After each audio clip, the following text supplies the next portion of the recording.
You are now listening to CTR Media Network. What up, family? CTR Media Network. Yeah.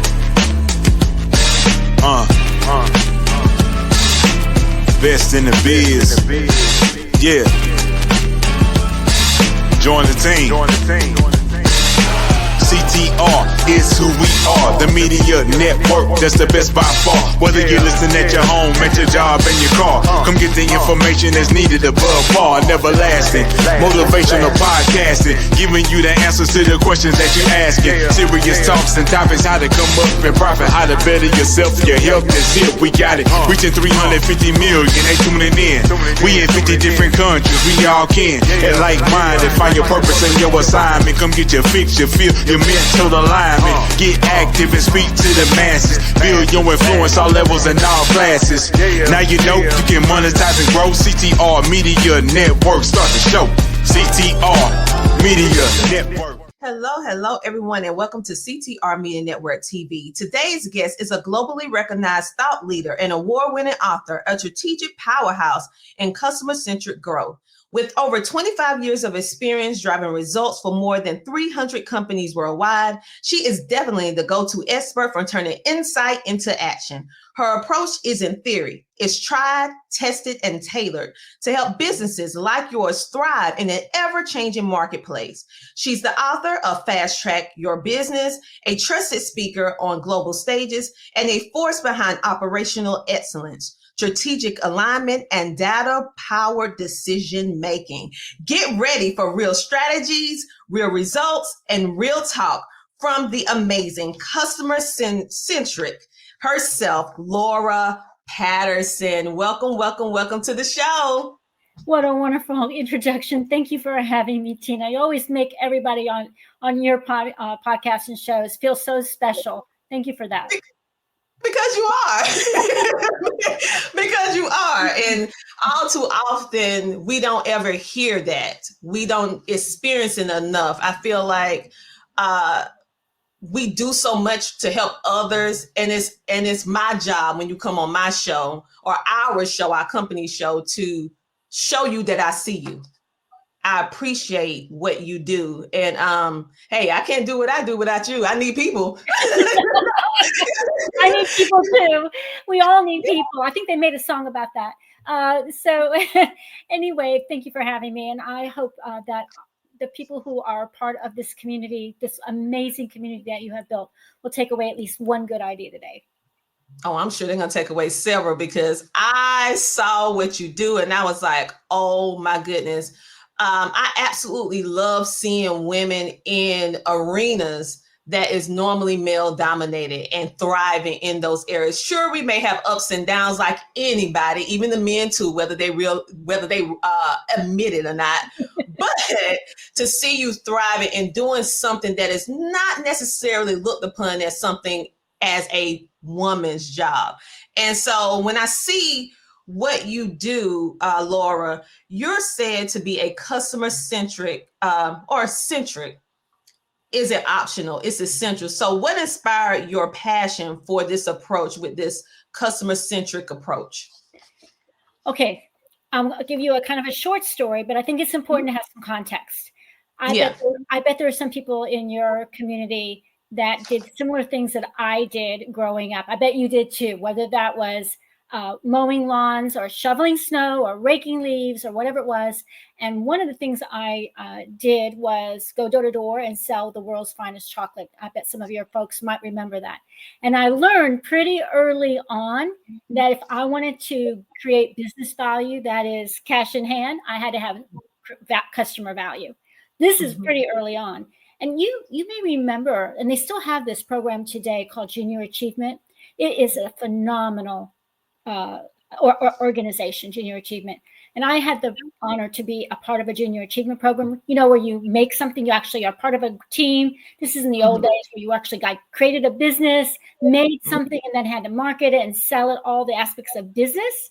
And I learned again, if you want to have something that people will buy, it better be able to tell them why it will be of value to them. I won't tell you what we made because it'll seem unimportant today. But at the time, we found, we made something very cool. And so that carried with me into my, high school, college, and corporate career, and all the way into now being at the helm of Vision Edge Marketing, which I founded in 1999. And I didn't really know what I had latched onto until I got into college and I read a book by Peter Drucker. And in that book, and if those of you listening who are entrepreneurs or want to be entrepreneurs, and if you're running a podcast, you're an entrepreneur. Okay, just saying that the purpose of a business is to create a customer. And so that is one of my messages. We are here to serve others, to help others to succeed.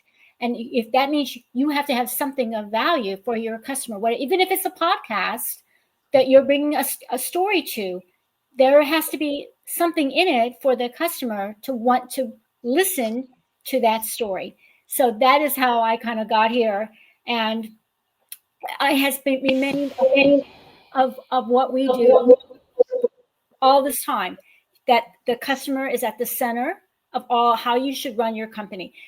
That doesn't mean, and I'll just say this last thing, that you have to cater to every customer's whim. I know, Tina, that you don't take every guest, and I don't either on my podcast. So it doesn't mean you have to give in and give away. It just means that you want to have something that will be creating value for both the customer and for you. So one of the things that you often say is create a win-win. Same thing.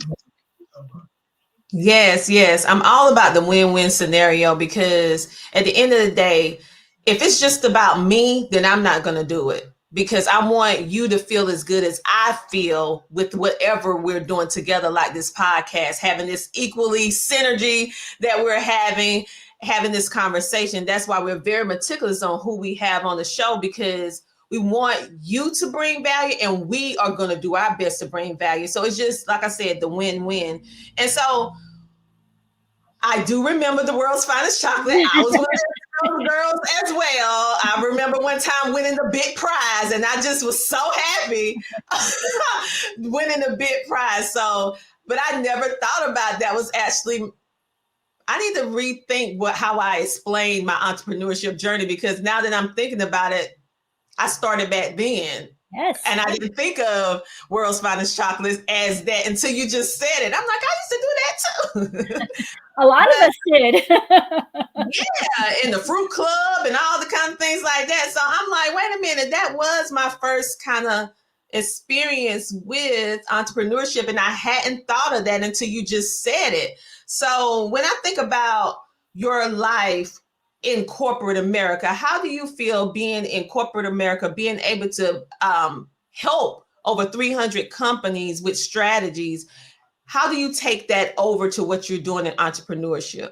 And what made you say, I'm leaving corporate America and I'm gonna go do my own thing? Okay, great questions. So I've been around a while. And when I went into the workforce, into corporate America, there weren't as many people that were women with kind of my more science background. My background is in research, data science, business, the analytics, those kinds of things. And so I was really fortunate to have great mentors. And I know that mentoring is a big topic for you. And I was very, very fortunate to have a great mentor in college, great mentor in graduate school, and a great mentor in my first corporate job, which was in the insurance industry, which is, as you know, very analytically oriented. And the person I worked for, who was this mentor, he's actually one of the first ones who helped really solidify this customer-centric DNA in me, because my job for him was to help him identify which customers to find, which customers to keep, and how to grow the share of wallet of his existing customer base. So it was all about the customer. And he was very entrepreneurial. So even though we were in this really large company, he was entrepreneurial in his approach, which made me realize that even in a large company, you can be entrepreneurial. In time, after a couple of other jobs along the way, I ended up in another company that was in a part of it that was early stage. It was a startup inside a very large company, also very entrepreneurial. When I joined it, there were like 40 people, all right, in this company that was hundreds of thousands of people. And this little company was Motorola. I bet some of your community members have heard of this company. But here in Austin, Texas, I lived in Florida. They brought me here to Austin, Texas. I had, some technology, some startup experience, some the right skill set that they wanted. And so I got the opportunity to be in this organization, which was also quite entrepreneurial, right? We went from a little itty bitty part of the company, eventually so large in 7 years that they broke us into 2 divisions. The person I worked for, who was also an amazing mentor, I worked for him 11 of the 14 years I was there. He moved into a very high position and brought me along, which was wonderful. Again, having good mentors and people who are your champions in the corporate world have a lot to do with what happens to you later. Anyway, I ended up leaving Motorola. I went to architect a customer loyalty. You'll hear this theme. So when I left Motorola, I ran what was known as the Customer Marketing and Brand Strategy Organization. And then I went to architect a customer loyalty product for the financial services industry. That led me somewhere else. And eventually, fast forward, it's 1999 in Austin, Texas. And if you know anything about Austin, Texas in 1999, it was one hopping town. I mean, the startups in this town were just amazing. And they were popping up overnight. If anybody remembers that heyday. And so if you could spell marketing and you understood upstream marketing, you could get a job. And so Vision Edge Marketing went from some companies wanting to hire me to be an employee to a company that turned those people into customers. That's entrepreneurship, right? So that's just an example. And then the rest of the story is as it is, so goes the rest of the story. And we have really stayed close to our roots of what we do. I know it's easy to get excited about trends, and there's been lots of trends in the last 26 years. And a lot of people thought podcasting was going to be a trend, Tina. Here it is. Here to say. So my point being that you have to know what is a real trend that is going to stay and how to build on that, and what is a fad that is going to go away.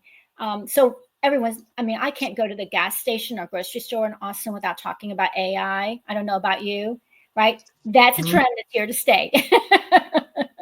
Yes, it is. Hopefully that answered your question. Yes, it did. And so what we're going to do, we're going to take a commercial break, but we're going to go a little deeper in it after the commercial break, because I feel like I understood what you were saying, but I want to make sure they understood some of the terminology of the words that you said, because, to us, when we say certain things, we think it's just regular, jargon, but we're going to break it down just a little bit more. We're going to get more into the nuts and bolts of who you are, why you do what you do, and how you can help our viewing and listening audience, because we definitely need help in regards to marketing, in regards to data analysis, and so much more. And that is what you do. So we're going to take this commercial break, and we'll be back in a moment. Hello, my name is Alethea Tucker, and I am the CEO of Jolie's Enterprises. I'm also the host of a show entitled Reinvent and Rise, and the host of a podcast entitled Leveling Up the Podcast with Alethea Tucker. I recently had the distinct pleasure of working with Tina Ramsey and CTR Media Network in one of her programs, where she taught me how to get exposure for my podcast. She increased my visibility tremendously, and she showed me how to monetize both of my shows to make them revenue-generating products. I am so ecstatic and so happy with the service that she and her staff provided to me. She went above and beyond what I expected, and I certainly got far more than I ever dreamed I would get with her. So I highly recommend her for any of her programs. I highly recommend her as someone to go to if you are looking to Increase what you do with your podcast. Make it better. If you're looking to get visibility, definitely speak with her. You will not go wrong with her or anyone on her staff. Anyway, let me bring Laura back to the stage because she is absolutely amazing. Laura, before the break, we actually talked about Motorola. We talked about the world's finest chocolate. We talked about trends and fads. We touched on AI. We touched on podcasting. And you mentioned some terms in regards to upstream and downstream marketing strategies. So for individuals that don't know what upstreaming or downstreaming marketing is, could you explain it to us a little bit? I would love to. It's one of my favorite topics. It's not my words, and there's a great book about that, which we can talk about later. But yes, okay. Most people get very enamored with what we call the downstream. So if you write email campaigns and you create videos and you do social media posts and you are writing blogs and you're doing all kinds of stuff on LinkedIn or Twitter or Facebook and making reels on Instagram, and the list goes on and on and on. Maybe you're doing some virtual events. Maybe you're doing some live events. Whatever it might be, you're in the downstream. You are in the downstream. In order to do the downstream well, you got to swim upstream. Upstream is where you understand what is your value proposition? What is the impact you're going to have? What customers are you serving? What problem are you solving for them? Where do you find them? Questions like that. How are you going to measure your value to them? How are you going to measure the value for bringing it to you? Right? One of the things about CTR Media Network is it's about where content meets impact. Great. How are we going to measure that? Right? So all of that happens in the upstream. Your segmentation, the customer journey, what it is, your value proposition, how you're going to position it, what is all those questions, that's in the upstream. And in order to do the downstream, make all those pretty things that we love to make, right? Which we need to have, because that's what allows us to engage with, whether that's the lead magnet or the landing page or whatever it might be. If we don't have the messaging right, if we don't understand all the stuff in the upstream, it won't work. So that's why it's important to focus first on the upstream before you get focused on the downstream.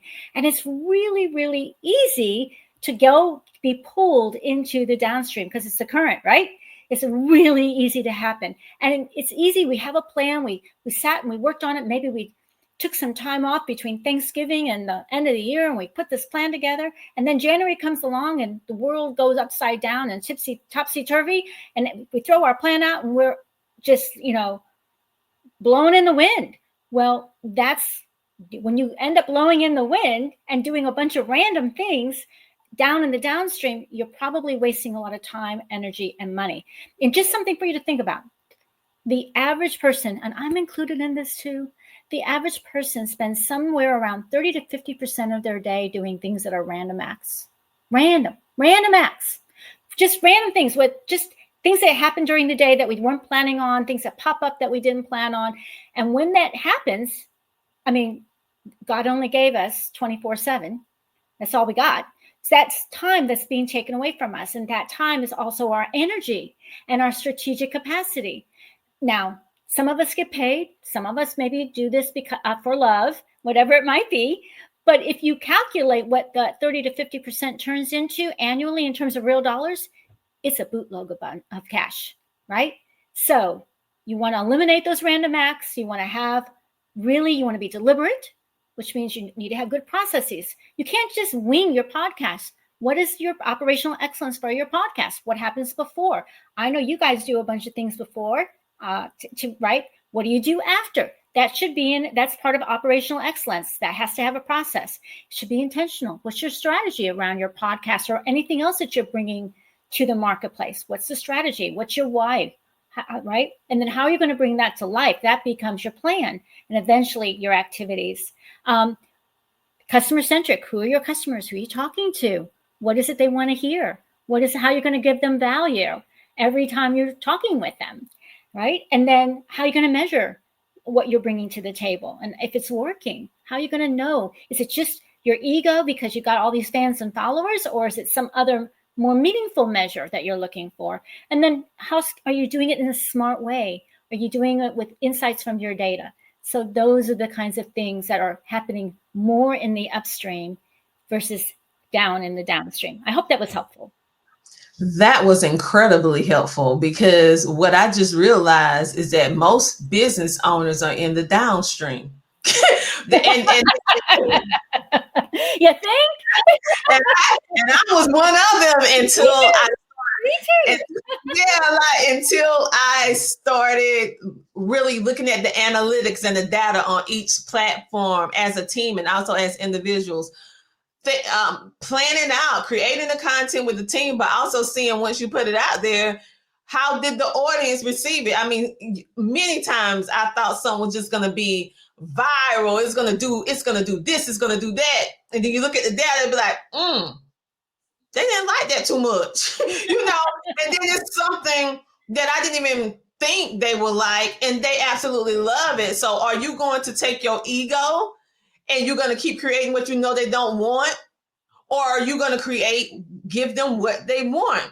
And so with entrepreneurs, we have to learn to give our audience what they want. It don't matter what we want to do. It's what we want to do for them, not so much us. And so when you were saying what's in the downstream, I'm like, that's about 97% of people in the downstream. Wow. You just blew my mind. You just blew my mind with, and then you said the statistic 30 to 50% of pretty much wasting time. We get caught up in non-trivial things. And so when I think about the fact that most business owners are in the downstream, what are some tactics that they can use to kind of develop that habit, that muscle, where they won't get overwhelmed when they start switching from the downstream to the upstream? Because the thinking process is totally different. What a terrific question. And so I'm going to give you a little test that you can, first of all, and then I'm going to make a suggestion. So one of the things that we use as a test when people are creating a plan is we start with, what is the outcome? How will you know what success is at the end of whatever the time period is, right? So what is the outcome you're trying to achieve? Ideally in customer-centric terms, if we can get them close to that. And then we look at that plan, and I'll start asking this question. Can you draw a straight line from that outcome all the way down through your objectives, your strategies, your programs, your tactics, activities? A straight line in your plan all the way down to the bottom. Anything that's not on that line is an orphan. And if it's an orphan, you better be careful, because it might be a random act, taking up your time and money. If it's not meant to be an orphan, then how do you tie it back into an outcome? Don't try to fit it in. A lot of people try to force fit. Oh, I've always done this sponsorship. We've always done, my husband has one of those little favorite sponsorships that he spends money on in his company. And I always tell him, that's fine. You can have a love, but don't say you're doing it for a good business purpose, because it's not helping business, because it ties to absolutely nothing. We can do things that bring us love and joy and make us feel good, but don't try to justify that as a business effort. Be honest about what it is. It's an orphan. You like doing it. Okay, right? So some orphans maybe have an outcome that's not up there, and we need to get it on the board. Some orphans probably need to come off the board and say, we're done with that. So that's answering that first question. Now let me answer it the other way. You're doing things. How do you know whether it's a random act? If I asked you, what outcome does this act tie to? Now think about this. I'm in Texas, so football is a religion down here. Okay, so I'm going to use this. I'm going to make this totally wrong. All you football fans listening, I'm going to make a lot of mistakes in this metaphor. You can reach out to Tina and tell her I didn't know anything about football. You're right. I don't know anything about football. But here's one thing I know about football.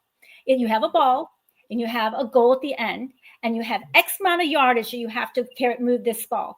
And we have to move the ball methodically down the field within a certain time frame, or a certain amount of yardage every time, or we're going to lose the ball. This much I know, right? Mm-hmm. So when you're working on an act, my question to you is, how is this moving the ball down the field towards your touchdown? And if you don't know the answer to that, it's probably a random act, right? So we all get into random acts. It happens. Some are unavoidable. Things come up. We have to address them. But some of them are just due to lack of a process. So you always stuck in you get into this sort of repeat random acts because you have no process that you're following. So processes are really important and help you reduce random acts, which are essentially a form of chaos, right? So right? And if you feel like you're operating in chaos, then it's very possible that that part of it could be a process issue more than an outcome issue even. So does that resonate with you? Yes. And it's going to resonate with a lot of people. Because like I said, most people I feel are in the downstream, and then they're very comfortable. Like you said, you hit an emotional point when you said about certain sponsorships, you might have that may have served you well in the past. And it doesn't mean that they're a bad business. It just maybe mean that you outgrew this type of partnership, and in order for you to expand, you need to be opening up to different audiences, different people, in order to take your business or your strategy, like you said, the plan or the process, to the next level, where this current sponsor, they have taken you as far as they can go, as far as you can go. And so for me, I would say this right here. I do a lot of different things in the past that gave me that warm, fuzzy feeling inside, because I just I love helping people. But when I start getting more methodical about building business and looking at strategies and looking at the data and seeing what was actually producing and what wasn't, I had to it wasn't personal. I had to put on my business hat and be like, okay, I'm only allowed so many businesses a year that we can just do something for, or that we can collaborate with in order to give back. It don't necessarily have to be something that's going to make us grow, but it's something that we're always giving back. But after I reach that number, that's it. Until next year.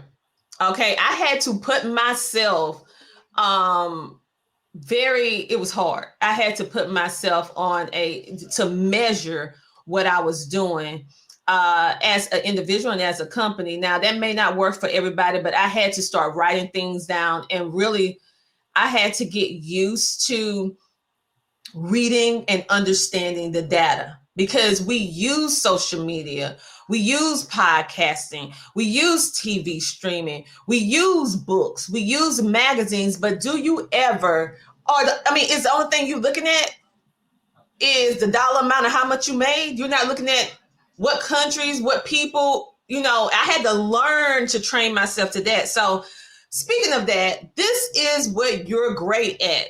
Let's talk about the performance. Let's talk about the dashboards that most entrepreneurs see it and go, I don't want to ruin it. I don't want to do it. Let's talk about why they need to run to the dashboard versus running away from the dashboard, because it really helps you with your bottom line. Absolutely. And I love dashboards. And I want to be clear. And let me see if I can help you again with a metaphor. I'm going to change sports, people. Let's talk golf. Okay, let's talk golf.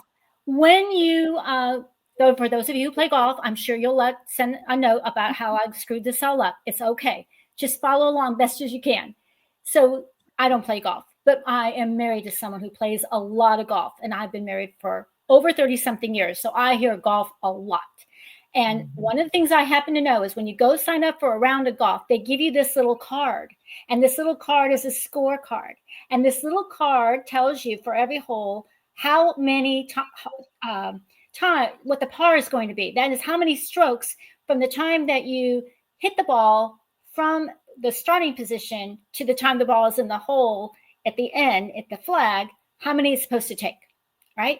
And you track that. And the person with the lowest number, that's the winner of the round. And I won't go into all the other details about how people bet on that and all the other things that happen in the golf games, right? Because I always ask him how much did he bring home that day, because that's bragging rights. But my point being is you get a number, but you don't know why. You don't know why that par, which was a par 5, took you 8. You don't know if it's because you hit it out of bounds, you didn't make greens in regulation, you had too many putts on. You don't know if it was your short game, you don't know if it was your long game, you don't know what to fix.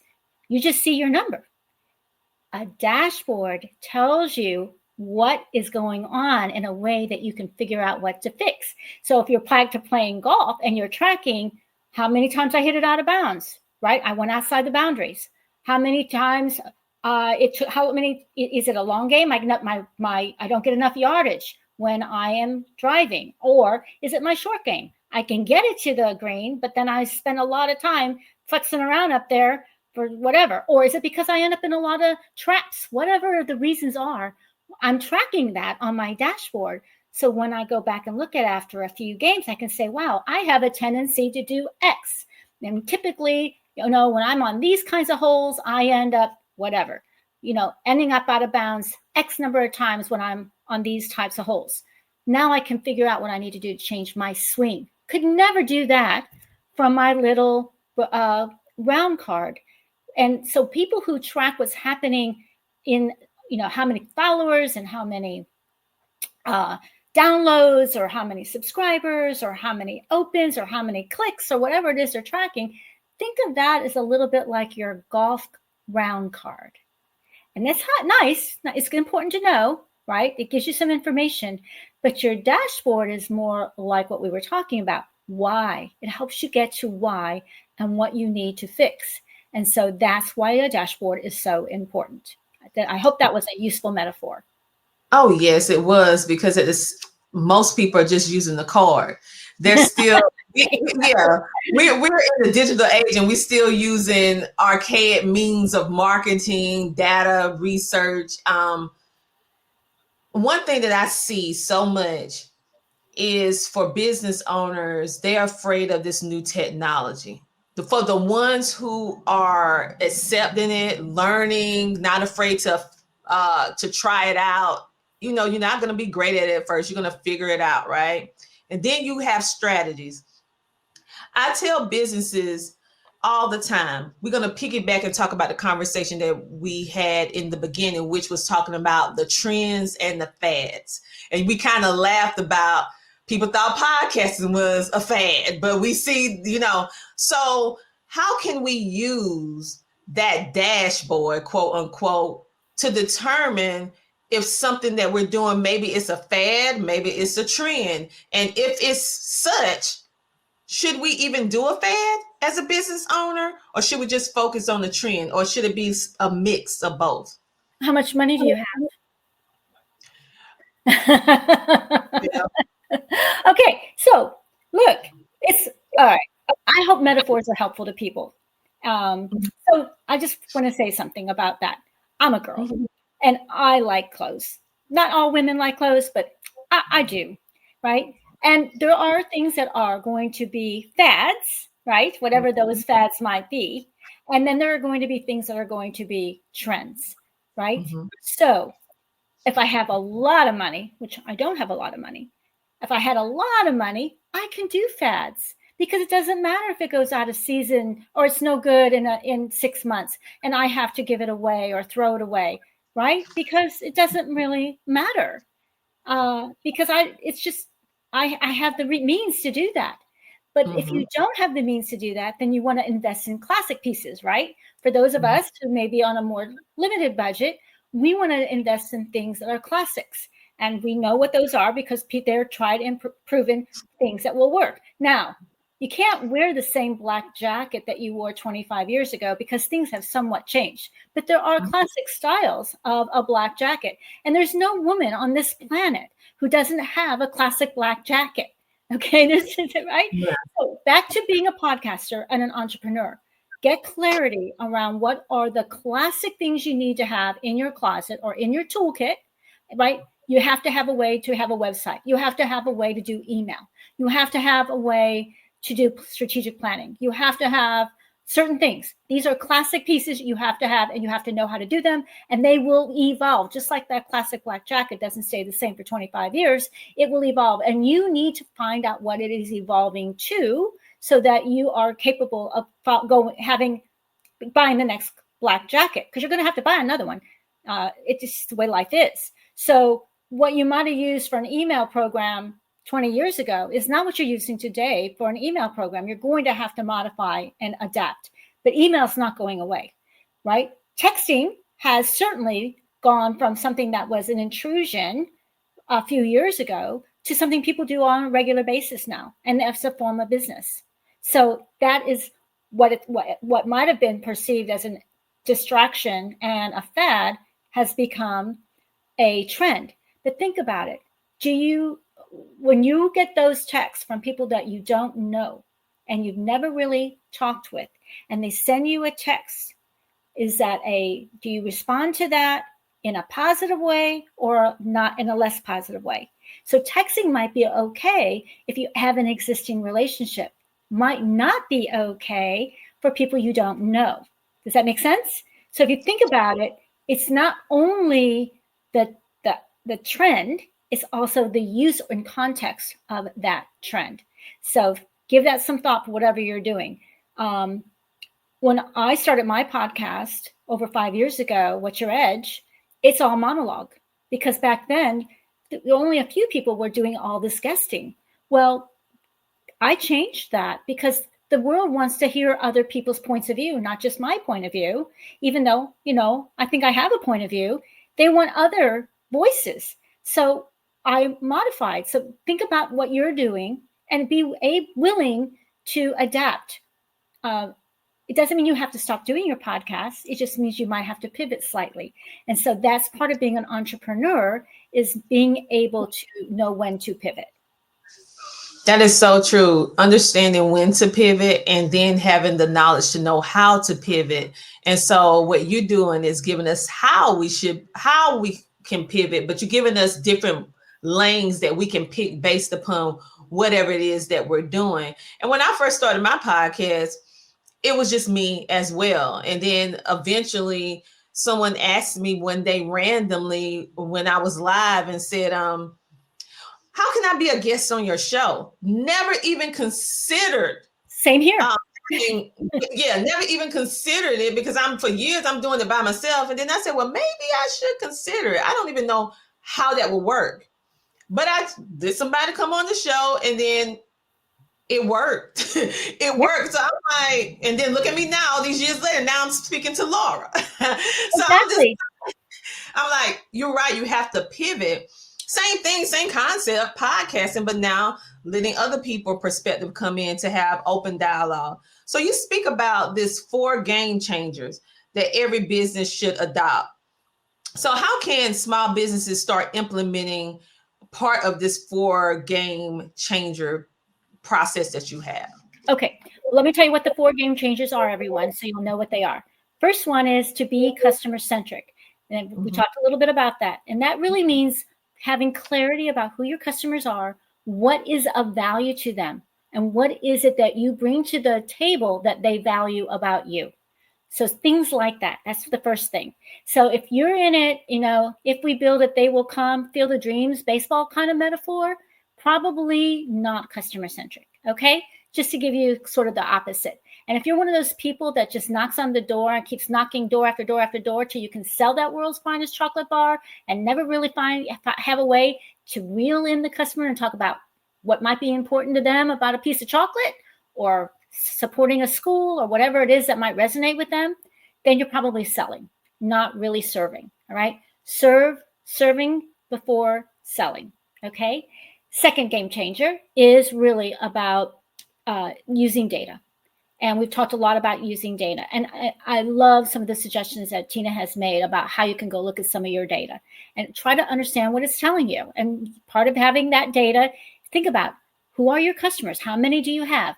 And if we have time, another time, maybe if Tina and I have a chance to talk again, I'll give you a really good metaphor to think about how to understand your customers. So understand your customers. Who are they?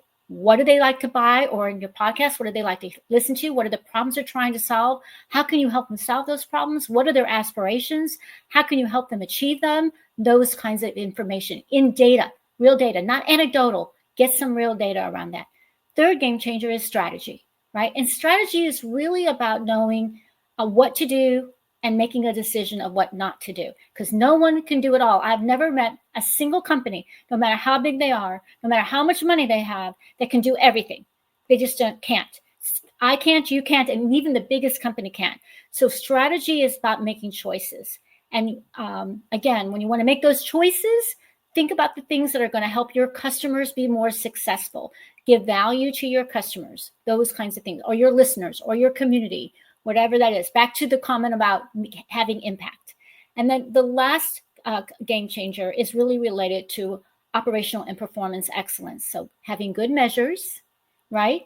And having good processes in place, because that's what's going to allow you to be both effective and efficient. So those are the game changers. Yes, and want to piggyback off those operational processes. Business owners, please listen to me clearly. You have to stop manually sending emails and manually you have to stop manually sending everything. I know you've been doing it this way for the past 5-10 years, but you're not going to be able to handle the influx of more people. Because because I'll never forget when I first went viral years ago, and I'm going to be totally transparent and honest with you. I did all the things that Laura said. I was doing the downstream. I was downstream. I was doing that. I wasn't prepared. I'm just thinking, okay, I'm going to create this content, do this right here, do that, and then whoop, somebody saw it. And then an influencer picked it up, and then it went viral, right? Guess what? I wasn't ready because I didn't have my operational processes together. I was still doing a lot of things manual, and the systems that I did have back in the day, it wasn't equipped to handle a massive amount of people. And so what happened? Website crashed. Email couldn't fill up the whole email list. Lost a lot of customers because you couldn't just get to everybody. And so you lose your bottom line. You also miss different opportunities because you're not prepared. So I would tell all business owners now, stop being afraid of this technology. Learn to invest in good quality software that has good customer service where you can call them. And if you have trouble or what, and most of them, when they're high quality, they have their own customer service and they'll do an onboard and walk you through the whole process. Right. And so, or find somebody, a VA that can actually work the system for you if you can't do it yourself. Because of that, I had to learn the hard way years ago that you can't do everything. Right. And when you try, you're going to fail because you're just one person. And so I don't want you to be like me and miss out on a lot because you just was not ready. Because one day, all this work you're doing is going to hit. But are you ready? I wasn't. But I tell you what, I'm ready now. But back then, oh my goodness, what became a blessing became a burden. I was like, what am I going to do? My website, everything going down because all these people coming. So what Laura said about the emails, what she said about text messages, what she said about the process, and please take that to heart and do that because it is indeed something that you need to put in process now. So when I think about how the world is evolving and changing, like you mentioned before, how can businesses stay rooted with the strategies and learn? For me, being flexible was one of the best things that I learned for myself, even though I have a plan, but understanding sometimes you have to be flexible with that plan. Do you have one thing that you can tell them on that? So, boy, you said so many really good things about technology and having your processes and thinking about it a little bit later. Being prepared now for later. And I think all of that is so important. I think that the bottom line for me is every day have clarity around whether what you're working on is moving the ball down the field? Just ask yourself that question. And how much will X item, which I'm working on, will that move the ball down the field 10 yards or 2? And will Y item move the ball down the field 2 yards or 20, right? Mm-hmm. And how much opposition will I face in moving the ball down the field? Because in the football world, obviously you're playing against somebody, but you are playing against somebody now. You're playing against time. You're playing against competitors. You're all kinds of things you're playing against. So some things will be easier to move down the field and other things will be harder to move down the field. So every day, just be asking yourself, is this going to move the ball down the field for what it is I'm trying to accomplish for my business? And why are you here? You're here to serve your customers. So what does that look like? It always comes down to really balancing creating customer value and business value. But if you have to make a choice between customer value and business value, choose customer value. It will pay off in the long run. Yes, it does. Everything that I do is about people first, profit last. Profit is always last. If it's a list of 5 things, profit is the 5th thing. When you lead that way, I call it the boomerang effect. It's always going to come back around to you. So don't think you're missing out by having a customer-centric business that is there to bring value to your customers or your client, whichever way you want to call them, customers, clients, whatever the case may be. But what has served me well over these years was when I shifted, not so much thinking about business and sales, but thinking about how can I help my customer, that one client at a time, bring them value and be able to change their life or be able to get them one step closer to whatever their goal is. And I measure my success based upon 2 words. And people might think it was dollar amounts, even though I made quite a bit of money, but 2 words. And I knew I did my job. What are the words? Thank you. Yes. When a customer or a client tell me thank you, that is the highest regard of appreciation. That is what we tell God at the end of the day when he do things for us. We say, thank you, Lord. Thank you, God. When they tell me thank you, I know that I did my job. I know that I did my job. Or they say, I appreciate you. But the main one, thank you. And when your customer or client says that, let me tell you something about that thank you. When they say thank you, they will not only be a loyal customer or client for the long haul, but they will bring others because they want everybody to know what you did for them. And they know that you can do the same for them. And word of mouth referrals is the best thing. So when is the last time your customer or your client told you thank you for what you offer, what service or product you have? Have they said thank you? Then you need to see, are you really helping them? Or are you just making money off them? And if it's just about the money, honey, you need to rework your whole strategy because money come and go. But people is more valuable than money. Just so happen people have money, they are patronizing, but people is more important than money. Start with there, right? I bet some people could use that. Yes. So the data, that is something that we can all benefit from. And for those of you who want to know more, because I know Laura is a very busy person, you have a book called Fast Track Your Business. And so where can they find this book? Because I know they're probably on the edge of their seat wanting to know what the KPI is, what's some additional information on the downstream and the upstream. So where can they get this book? And also tell them about your podcast so they can also listen to your podcast. Sure, I'd be delighted to do that. And thank you for having me, Tina. I want to make sure I say that out loud and everyone can hear that. This has been an amazing conversation. So Fast Track Your Business can be found on Amazon and Barnes & Noble and other places like that. But I imagine most people will go to Amazon. You can buy it in print. You can get an ebook. You can download it as an audiobook, any format that makes you happy, because that's the goal of making customers happy. VisionEdgeMarketing.com is our website, and it has more content on it than you will ever be able to get through.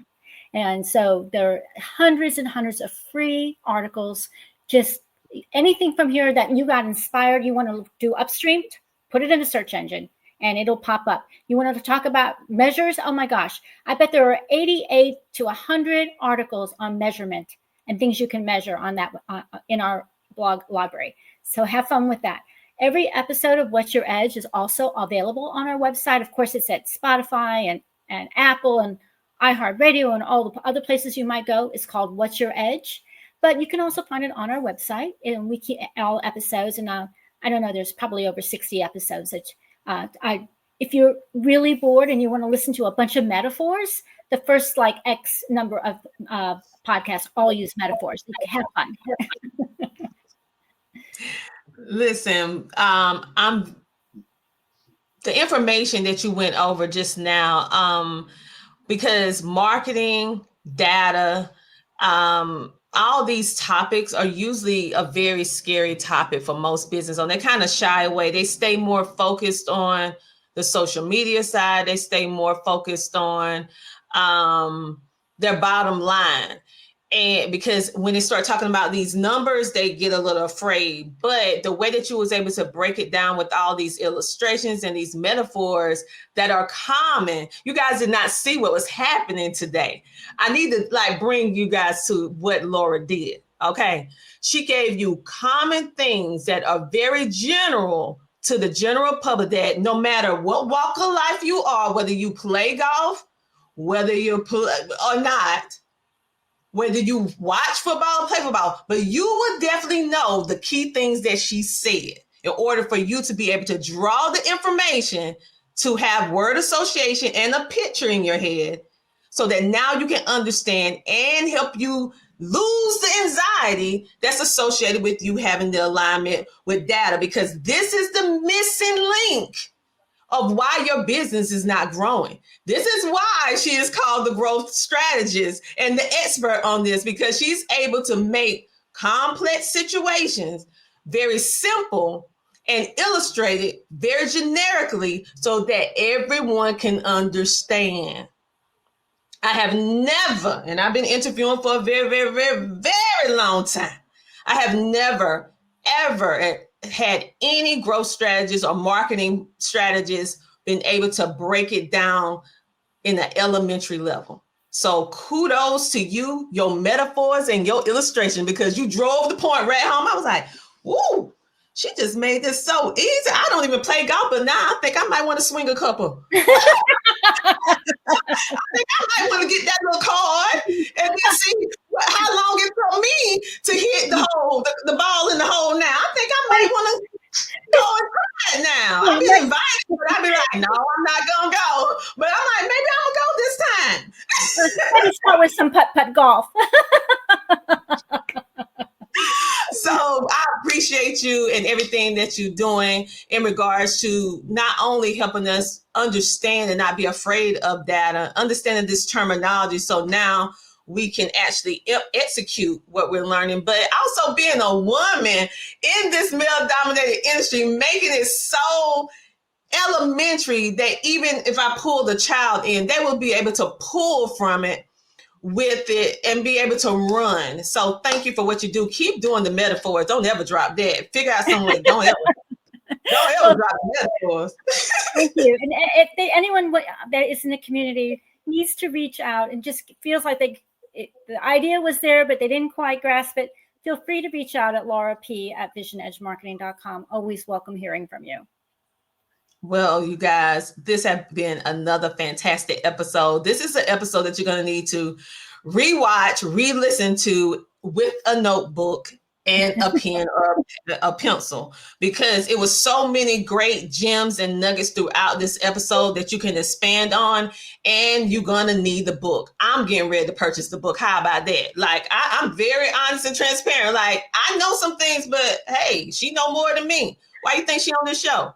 I make sure I bring people in my arena, in the circle with me, that knows more than me, because she been able to take something that's I just maybe a couple of years ago got to the point where I was comfortable with all the data. And now I'm starting to really love it, because it's speaking to me. I'm like, ooh, I know exactly what to do now. I'm not wasting any more time. Okay, drop this. Let's do that. Okay, let's spin that. Let's repurpose that. Listen, data is your best friend. It's your best friend at the end of the day. So Laura, again, thank you. And I'm definitely going to be a subscriber to your podcast because what you just did today, I know you have a whole lot more over there. So I need to go check it out. So thank you for being on our show, and you have an amazing, amazing rest of your day.